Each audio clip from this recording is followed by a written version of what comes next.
क्या आपको भी हार्डली, बेयरली और स्केर्सली जैसे शब्दों में कंफ्यूजन होता है? ये तीनों सुनने में तो एक जैसे लगते हैं, लेकिन इनका मतलब और इस्तेमाल थोड़ा अलग होता है। Hello friends, welcome back to your channel English and study, जहां हम सिखाते हैं इंग्लिश आसान भाषा में। आज के वीडियो में हम जानेंगे कि हार्डली, बेयरली और स्केर्सली में क्या फ़र्क है, इन्हें कैसे इस्तेमाल करें। तो चलिए, बिना देरी के आज का वीडियो शुरू। तो सबसे पहले देखते हैं हार्डली, बेयरली एंड स्केर्सली। जब भी डेली लाइफ में ऐसे वाक्य आते हैं जैसे मैं तुम्हें मुश्किल से सुन पा रहा हूं, उसने लगभग नहीं पढ़ा, तो इसके लिए इंग्लिश में हार्डली का यूज किया जाता है। हार्डली किस किस कंडीशन में यूज होता है देखते हैं। जैसे किसी चीज के बहुत कम होने को दिखाता है, आमतौर पर सुनने, देखने, बोलने या काम करने की क्षमता के साथ प्रयोग होता है।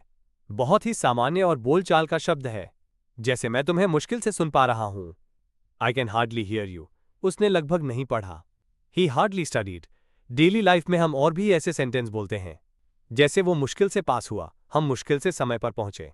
तो इसके लिए इंग्लिश में बेयरली का यूज होता है। ये किस किस कंडीशन में यूज होता देखते हैं। जैसे इसका मतलब होता है किसी चीज को करने लायक ही हुआ, यानी बस हुआ, पर मुश्किल से। ये हार्डली से थोड़ा ज्यादा मजबूत होता है। किसी उपलब्धि या सीमा को बहुत कम अंतर से पार करने के लिए इस्तेमाल होता है। जैसे वो मुश्किल से पास हुआ, ही बेयरली पास्ड। हम मुश्किल से समय पर पहुंचे, we barely made it on time. जब भी हम डेली लाइफ में ऐसे सेंटेंस यूज करते हैं, जैसे उसने जैसे ही खाना खत्म किया, फोन बज गया, मैं अपनी आंखों पर शायद ही यकीन कर पाया, तो इसके लिए इंग्लिश में स्केर्सली का यूज होता है। स्केर्सली किस किस कंडीशन में यूज होता देखते हैं। ये थोड़ा पुराना और फॉर्मल शब्द है। ज्यादातर कहानियों या लिखित भाषा में प्रयोग होता है। अक्सर किसी घटना के तुरंत बाद दूसरी घटना के आने पर इस्तेमाल होता है। जैसे उसने जैसे ही खाना खत्म किया, फोन बज गया। She had scarcely finished dinner when the phone rang. मैं अपनी आंखों पर शायद ही यकीन कर पाया। I could scarcely believe my eyes. Totally and completely. जब भी ऐसे वाक्य आते हैं, जैसे मैं पूरी तरह से भूल गया, वो पूरी तरह से गलत है, तो इसके लिए इंग्लिश में totally का यूज होता है। Totally किस किस कंडीशन में यूज होता है देखते हैं। ये शब्द ज्यादातर इनफॉर्मल और बोलचाल की भाषा में इस्तेमाल होता है।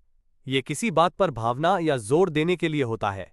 आमतौर पर ओपिनियन या फैसले, जजमेंट के साथ आता है, जैसे मैं पूरी तरह से भूल गया, आई टोटली फॉरगॉट, वो पूरी तरह से गलत है, ही इज टोटली रॉन्ग। और जब भी ऐसे सेंटेंस आए, जैसे कमरा पूरी तरह से अंधेरा है, वो विषय को पूरी तरह से समझ गई है, तो इसके लिए इंग्लिश में कंप्लीटली का यूज होता है। कंप्लीटली किस किस कंडीशन में यूज होता है देखते हैं। यह शब्द थोड़ा औपचारिक और न्यूट्रल होता है। इसका उपयोग किसी स्थिति या प्रक्रिया को दर्शाने के लिए होता है, जैसे कमरा पूरी तरह से अंधेरा है, the room is completely dark, वो विषय को पूरी तरह से समझ गई है, she completely understands the topic. जब भी डेली लाइफ में ऐसे सेंटेंस आते हैं, जैसे वो बहुत दयालु है, मैं बहुत खुश हूं, तो इसके लिए सिंपल सा वेरी यूज करते हैं। जैसे वो बहुत दयालु है, शी इज वेरी काइंड, मैं बहुत खुश हूं, आई एम वेरी हैप्पी। जब भी डेली लाइफ में ऐसे वाक्य आएंगे, जैसे ये बैग बहुत भारी है, वो बहुत छोटी है, तो इसके लिए इंग्लिश में टू का यूज करते हैं। टू का यूज आवश्यकता से अधिक या आवश्यकता से बहुत के लिए होता है। टू से नेगेटिव भाव आता है, जैसे ये बैग बहुत भारी है, this bag is too heavy, वो बहुत छोटी है, she is too small. Daily life में जब भी ऐसे वाक्य आए, जैसे वो काफी होशियार है, कमरा काफी बड़ा है, तो ऐसे वाक्य में काफी के लिए क्वाइट का यूज होता है, जैसे वो काफी होशियार है, शी इज क्वाइट स्मार्ट, कमरा काफी बड़ा है, the room is quite big. जब भी डेली लाइफ में ऐसे वाक्य आते हैं ना, जैसे मैं लगभग पूरा कर चुका हूं, लगभग 6 बजे हैं, तो ऐसे वाक्य में लगभग के लिए ऑलमोस्ट का यूज होता है। जैसे मैं लगभग पूरा कर चुका हूं, आई एम ऑलमोस्ट डन, लगभग 6 बजे हैं, इट्स ऑलमोस्ट 6 o'clock। देखो, डेली वाली लाइफ में ऐसे सेंटेंस आ जाएंगे ना, जैसे वो करीब करीब तैयार है, मैं करीब करीब बस से चूक गया, तो ऐसे वाक्य में करीब करीब के लिए नियरली का यूज होता है।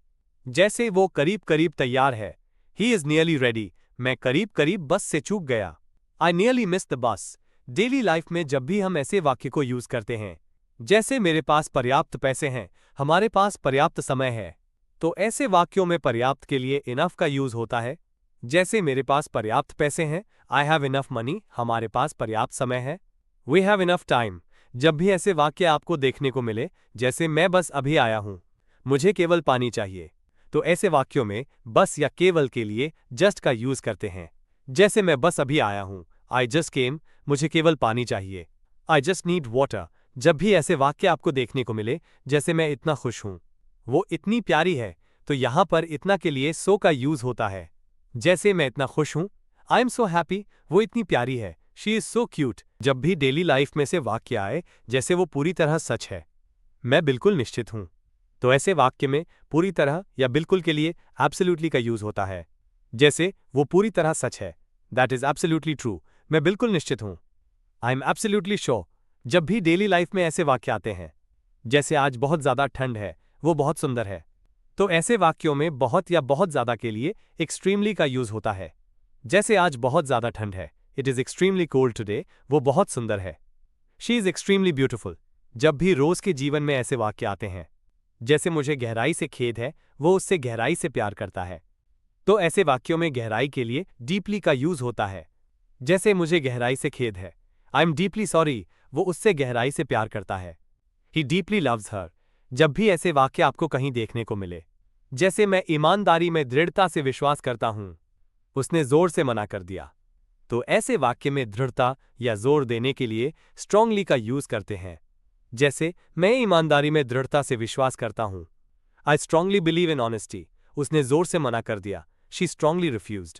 जब भी ऐसे वाक्य डेली जीवन में आते हैं, जैसे परीक्षा ठीक ठाक आसान थी, वो चित्रकला में ठीक ठाक अच्छी है, तो ऐसे वाक्य में ठीक ठाक के लिए फेयरली का यूज होता है। जैसे परीक्षा ठीक ठाक आसान थी, the test was fairly easy, वो चित्रकला में ठीक ठाक अच्छी है, she is fairly good at drawing. जब भी ऐसे वाक्य लाइफ में आए ना, जैसे हम आपकी मदद की बहुत सराहना करते हैं, वे अपने माता पिता का बहुत सम्मान करते हैं, तो ऐसे वाक्यों में सराहना या सम्मान के आगे बहुत के लिए ग्रेटली का यूज होता है। जैसे हम आपकी मदद की बहुत सराहना करते हैं, we greatly appreciate your help, वे अपने माता पिता का बहुत सम्मान करते हैं, they greatly respect their parents. देखो, जब भी ऐसे वाक्य डेली लाइफ में आए, जैसे आज अपेक्षाकृत ज्यादा ठंड है, वो अपेक्षाकृत लंबा है, तो ऐसे वाक्यों में अपेक्षाकृत के लिए रादर का यूज होता है। आज अपेक्षाकृत ज्यादा ठंड है, it is rather cold today, वो अपेक्षाकृत लंबा है, ही इज रादर टॉल, मैं लगभग तैयार हूं। इसकी इंग्लिश कमेंट बॉक्स में बनाकर बताओ।